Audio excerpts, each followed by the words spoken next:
Magandang araw mga kaibigan. Bigyan natin ng reaksyon, opinion itong pahayag ni Ombudsman Boying Rimulya.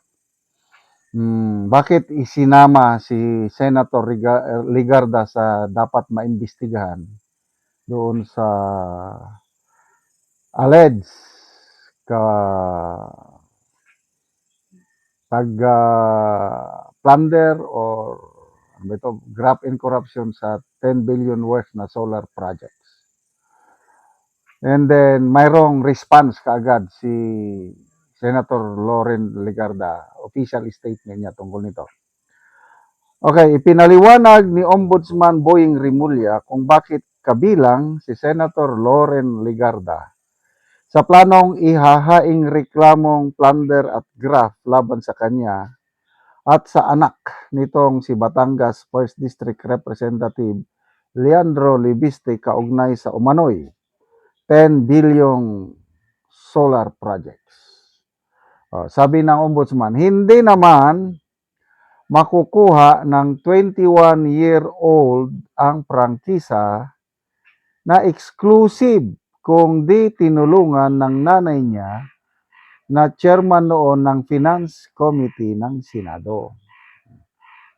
Ayon kay Rimulya, isa sa ilalim muna sa preliminary investigation ang reklamo upang matukoy kung may sapat na batayan para magsampa ng kaso. Ayan. So, grabe oh. Boying. Okay, so tingnan natin ang response ni Senator Ligarda. Sabi niya, ito, official statement sa kanyang official Facebook page. Excuse me. Mula nung magsimula akong maglingkod sa bayan, noong 1998, hindi ako kailanman lumihis sa landas ng integridad. Isang katangiang lubos kong pinanghahawakan. Ang aligasyong ito ay isang hindi makatarungang pagdungis sa aking pangalan at dangal. Wala pa kaming natatanggap na anumang komunikasyon mula sa Office of the Ombudsman kaugnay ng mga aligasyong ito. Ngunit buong katiyakan kong sinasabi na ang mga ibinabalitang paratang ay lubos na hindi totoo at walang anumang batayan. Walang pundo ng bayan na sangkot. Handa kaming ilahad ang katotohanan. Nananawagan kami sa publiko na maging mapanuri, lalo na kung isa sa alang-alang ang panahon at konteksto ng paglabas ng mga aligasyong ito. Buo ang aming paniniwala na kapag nailahad na ang buong katotohanan, mapapawalang sala kami at malilinis ang aming mga pangalan. Okay. So, tingnan natin ang reaksyon ng taong bayan dito sa paliwanag ni Boying Rimulya na naniniwala siya na tinulungan ni Senator Ligarda yung anak niya na makakuha ng exclusive franchise dahil Finance Committee Chairman siya noon. Okay. 4,500 ang nag-react. 2,900 ang tumatawa, 936 ang galit, 653 lang ang nag-like.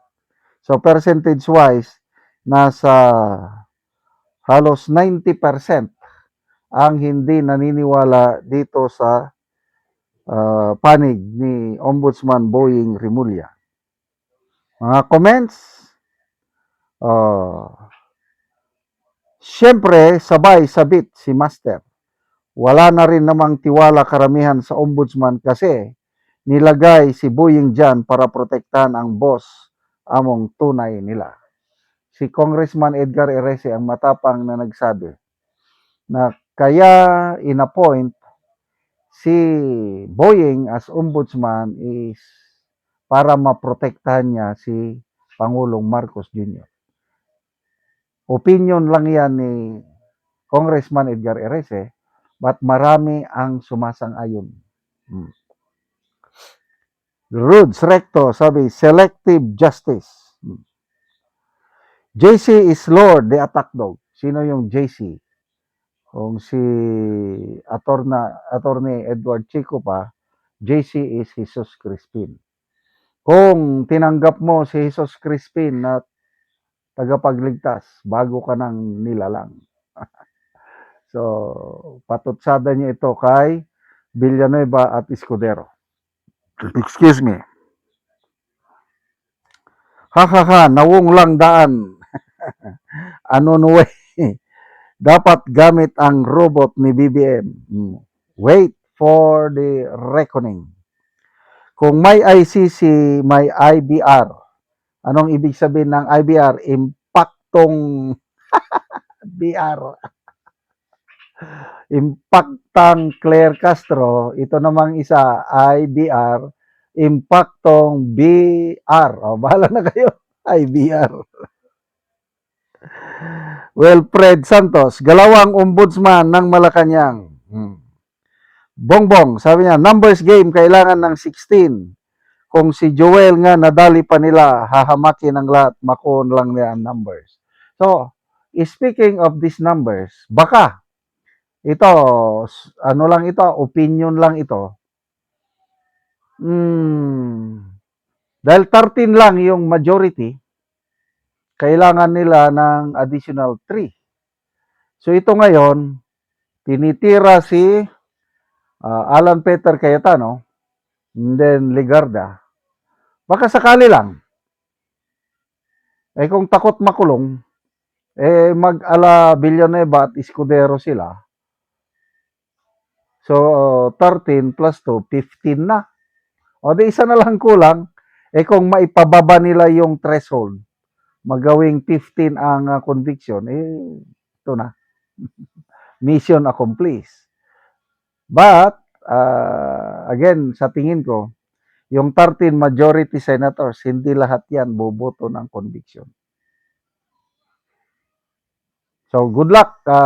Ako, naniniwala ko kay Senator Loren Legarda. Legarda and Cayetano. Hindi naman sila perfecto, hindi sila santo and santa. But when it comes to public service, I agree. Malinis. Legarda and Cayetano.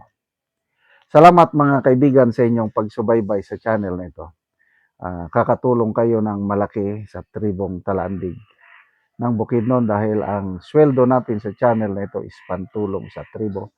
Namimigay tayo ng libreng yero at pako para makapagpatayo sila ng mas maayos na tirahan.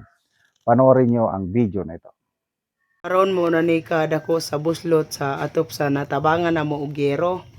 So kuha na gid kayo mga dagko na gid og buslot. So malumpag na gid siya tungod kay sige naman og kaulan. So mao na ni ang ilang pagpuyo, ilang kain.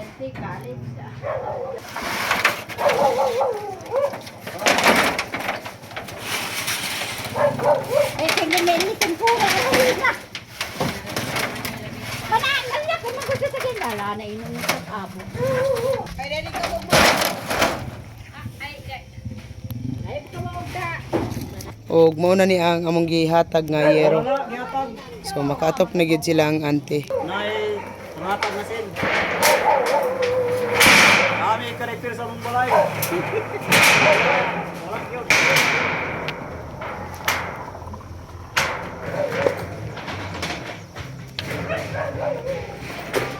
Kami nang inama. Kaya ko.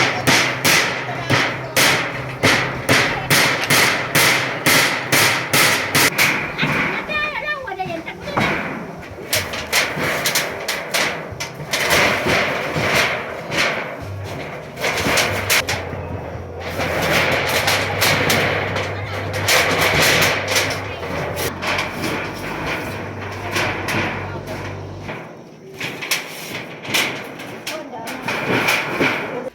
Og karon human na gid sa pag-atop ang among ginahatag nga yero. Salamat sa Ginoo nga sa ilis mi og atop og sa nag-sponsor nga 25 na katuig nga si nailisan gyud. So bansing ko nakatuig ante inyong atop. Oh, 25 na katuig kaya pa na So nga naman ante sa bansing ko nakatuig wala mo nakapalit og yero nga inyong ikapuli. Tungod daghan ang akong mga estudyante nga akong gisuportahan. O, unsa na yung mga grade ante sa imong estudyante? First year college, dayon graduating sa grade 12, Oh, grade 10, oh. grade 6, grade dayon preschool. So dagan imong estudyante. Oh, So dito ra gid imong kwarta. dito ra gyud ang akong kwarta paingon sa akong mga estudyante. So salamat kayo ante. Pasalamat sa